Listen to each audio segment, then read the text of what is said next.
Hey there, fellow viewers. Welcome back to our channel, where we break down essential life hacks and processes to make your day a little easier.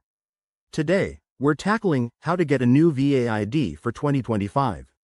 If you're a veteran or an eligible family member, this ID can unlock access to benefits, healthcare, and more.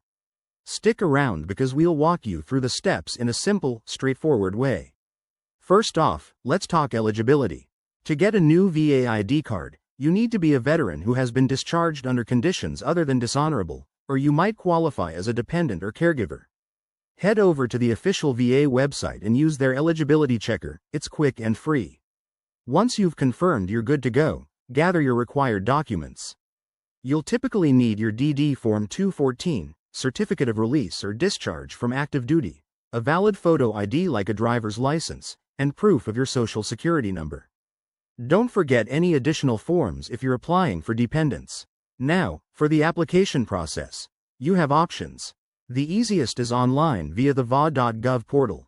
Create an account, fill out the application form accurately, and upload your documents. If you prefer in-person help, visit your local VA office. They can guide you through it. Remember, for 2025, there might be updated requirements, so double-check the website for any changes. After submitting, processing can take 4 to 6 weeks, so be patient. You'll get notifications via email or mail about your status. Once approved, you can pick up your ID at a VA facility or have it mailed to you. A few pro tips. Apply early to avoid any last-minute rushes, and keep copies of everything you submit. If you run into issues, the VA has helplines ready to assist. There you have it.